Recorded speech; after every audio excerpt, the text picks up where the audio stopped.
बिस्मिल्लाहिर्रहमानिर्रहीम अस्सलाम वालेकुम डियर स्टूडेंट्स, उम्मीद है कि आप सब खैरियत से होंगे। डियर स्टूडेंट्स, आज हम स्टार्ट करते हैं फर्स्ट ईयर फिज़िक्स में चैप्टर नंबर 9 का topic diffraction of X rays by crystals.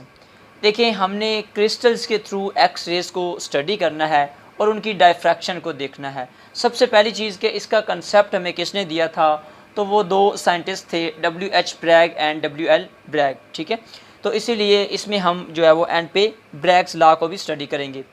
तो इसमें सबसे पहली चीज़ देखिए, जब हमने डायफ्रैक्शन का फिनोमेना डिस्कस करना स्टार्ट किया था फर्स्ट लेक्चर में, तो हमने ये चीज़ देखी थी कि डायफ्रैक्शन का फिनोमेना जो है ये कब ऑब्जर्वेबल होता है, कब हम इसको देख सकते हैं, हम इसको देखने के काबिल कब होते हैं। तो देखिए, इसके लिए हमने कंडीशन पढ़ी थी कि जो भी ऑब्स्टैकल होगा, जो स्लिट होगा या जो भी स्क्रैच होगा जिसके अक्रॉस हम बेंडिंग देख रहे होते हैं, बेंडिंग ऑफ लाइट या बेंडिंग ऑफ वेव को, यानी कि डायफ्रैक्शन को देख रहे होते हैं, तो उसके लिए कंडीशन ये थी कि ये जो साइज़ है, साइज़ ऑफ द स्लिट या फिर साइज़ ऑफ द ऑब्स्टैकल, वो कंपेरेबल होना चाहिए टू द वेवलेंथ, जो कि वेवलेंथ इसमें से पास कर रही है उसके ये कंपेरेबल होना चाहिए। यानी कि ऐसा ना हो कि जो वेव फ्रंट आ रहा है वो इस साइज़ से छोटा हो। तो देखिए, अगर वो छोटा होगा तो वो तो बिल्कुल एज इट इज़ ऐसे ही वेव फ्रंट यानी कि पास कर जाएगा, तो वो तो बेंड नहीं होगा। तो इसके लिए हमने एक कंडीशन पढ़ी थी कि इस जो हमारे पास इंटरप्लेरिंग स्पेस है इसके कंपेरेबल यानी कि वेव फ्रंट होना चाहिए, ताकि वो क्या हो, यहाँ से पास होते हुए डायफ्रैक्ट हो।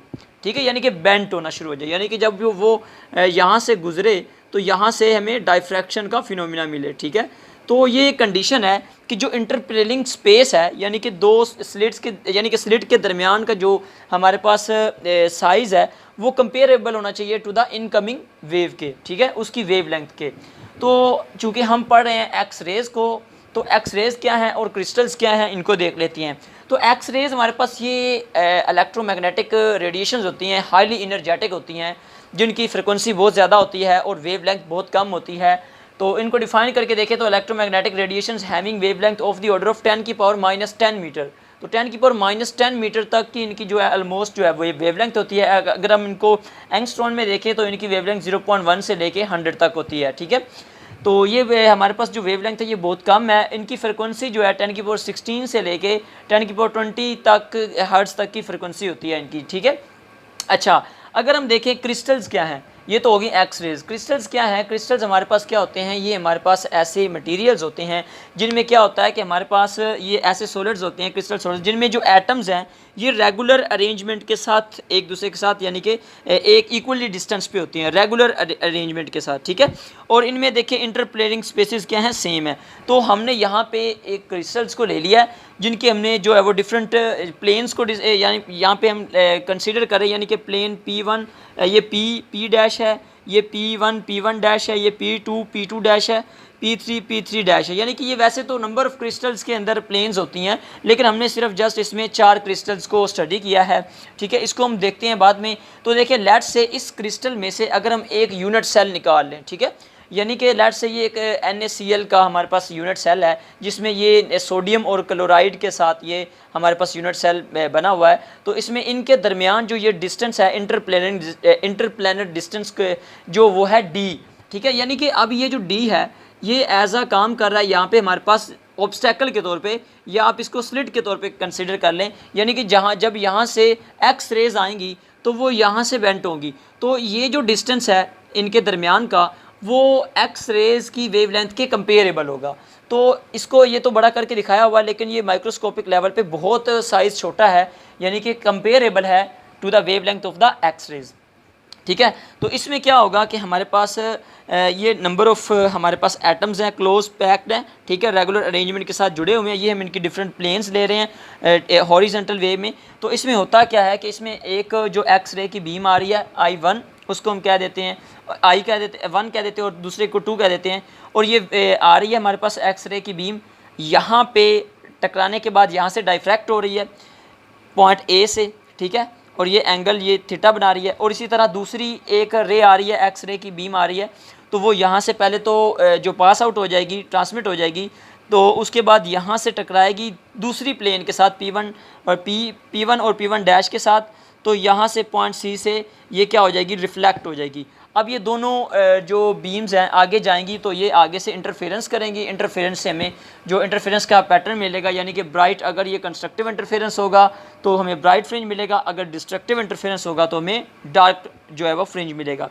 तो इसमें देखें, अगर हम बीम 1 और बीम 2 को कंपेयर करके देखें तो बीम 2 ने जो बीम 1 से कुछ एक्स्ट्रा डिस्टेंस कवर किया है। देखिए कैसे, क्योंकि इसने इतना डिस्टेंस कवर किया तो इसने इतना किया है, अगर इसने इतना किया तो फिर दूसरी ने इतना किया है।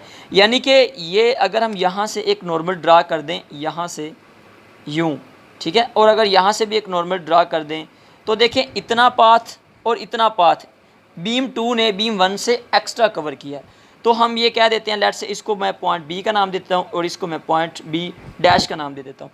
तो अब ये जो बी सी है और ये बी डैश सी है, ये और ये दोनों पाथ डिफरेंस एक्स्ट्रा कवर किए हैं बीम 2 ने। तो पाथ डिफरेंस फिर क्या आ गया, B C plus B dash C आ गया, ठीक है। इसको इक्वेशन नंबर 1 का नाम दे दें। अब आ जाते हैं हम, अब इसमें अगर गौर करके देखें तो अगर ये थीटा है तो ये भी क्या होगा, थीटा एंगल, ठीक है। और इसी तरह अगर ये थीटा है तो ये भी क्या होगा, थीटा एंगल होगा, ठीक है। जो हमने ये नॉर्मल ड्रा किया था तो ये 90 एंगल है, ये भी नॉर्मल है तो ये भी क्या है, 90 का। अब ये थोड़ा सा जो है वो इसको क्लियरली हम समझ लेते हैं कि ये हमारे पास ए बी सी एक ट्राइंगल बन रही है, ए बी सी, और दूसरी बन रही है ए बी डैश सी, दूसरी बन रही है ए बी डैश सी। तो पहले हम इसको देखते हैं ए बी सी को। तो हमारे पास साइन थीटा किसके इक्वल होता है, परपेंडिकुलर ओवर हाइपोटेनियस होता है। अब देखिए परपेंडिकुलर यहाँ पे क्या है, परपेंडिकुलर हमारे पास थीटा के सामने होता है, ये बी सी ओवर हाइपोटेनियस क्या है हमारे पास, ए सी। हाइपोटेनियस देखिए ये हमारे पास ए सी या 90 के सामने जो होता है वो हाइपोटेनियस होता है। तो हमारे पास ये आ गया बी सी ओवर ए सी। बी सी ओवर ए सी जो है हमारे पास ए से सी तक, ये देखिए इनके दरमियान का जो डिस्टेंस है वो डी है। प्लेनर जो डिस्टेंस है, स्पेस है, वो क्या है, डी है। यानी कि ये जो इतना डिस्टेंस है ये क्या है, डी है, ठीक है। तो ये डी आ गया हमारे पास नीचे, ए सी किसके इक्वल आ गया, डी के। तो अब देखें साइन थीटा इक्वल आ गया यानी कि बी सी ओवर डी। अगर हम डी को इधर ले आएँ तो बी सी किसके इक्वल आ गया, D sine theta. D divide हो रहा है इधर आके, इसके साथ मल्टीप्लाई हो गया।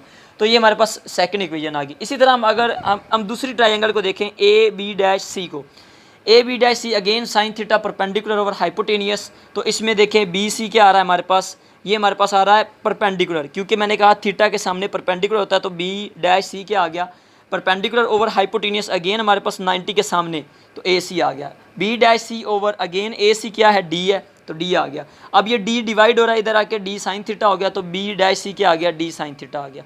ये इक्वेशन 2 और ये इक्वेशन 3। अब देखें बी सी की भी वैल्यू आ गई है जो कि पाथ डिफरेंस है ये वाला, और बी डैश सी की भी वैल्यू आ गई है जो कि पाथ डिफरेंस है ये वाला। तो दोनों इसमें ऐड कर दें, पाथ डिफरेंस किसकी को आ गया, B C plus B dash C. तो दोनों को ऐड करें तो path difference d sine theta, यानी कि ये वाला बी सी यहाँ पे पुट किया, D sine theta plus B dash sine theta, वो किसके इक्वल है, डी साइन थीटा के, बी डैश सी सॉरी। तो D sine theta plus D sine theta दोनों जब ऐड होंगे तो 2d साइन थीटा आ गया, ठीक है। ये हमारे पास आ गया पाथ डिफरेंस। अब हमें पता है मैक्सिमा की कंडीशन क्या होती है कि हमारे पास मैक्सिमा कब बनता है, जब हमारे पास इंटीग्रल मल्टीपल ऑफ लैम्डा हो, ठीक है। तो हमारे पास पाथ डिफरेंस जब इंटीग्रल मल्टीपल ऑफ लैम्डा होता है तो हमारे पास मैक्सिमा होता है। तो हमारे पास पाथ डिफरेंस एन लैम्डा आ जाएगा। तो पाथ डिफरेंस की जगह हम एन लैम्डा लिख देंगे, तो एन लैम्डा इक्वल आ गया 2d साइन थीटा, ठीक है। तो ये है हमारे पास एक्सरेज बाई क्रिस्टल्स के साथ जो हमारी डायफ्रैक्शन का फिनोमिना है। तो ये हमारे पास यूज़ कहाँ पे होता है, अगर हम इसकी यूजेस की बात करें तो हमारे पास हमें पता है कि जो हमारे पास जो ब्लड है उसके अंदर हीमोग्लोबिन जो है मॉलिक्यूल्स होती हैं, प्रोटीन्स होती हैं, उनका स्ट्रक्चर जो है वो हम एक्स-रेज जो क्रिस्टल्स हैं, एक्स-रेज की जो डायफ्रैक्शन है थ्रू द क्रिस्टल्स, उनके थ्रू जो है वो हम देख सकते हैं। इसी तरह जो हमारा डीएनए है, इसका डबल हेलिक्स जो स्ट्रक्चर है उसको भी हम किस तरह कर सकते हैं कि हम डायफ्रैक्शन का फिनोमिना एक्स-रेज का क्रिस्टल्स के थ्रू करके हम जो है वो डबल हेलिक्स डीएनए का स्ट्रक्चर भी देख सकते हैं, ठीक है। तो ये था हमारे पास all about diffraction of X-rays by crystals. Hopes हो कि ये आपको अच्छी तरह से समझ आ गया होगा, लेकिन अगर फिर भी कोई क्वेश्चन हो तो कमेंट बॉक्स में जाएं और लाजमी पूछें। अपना बहुत बहुत ख्याल रखिएगा। अल्लाह हाफिज़।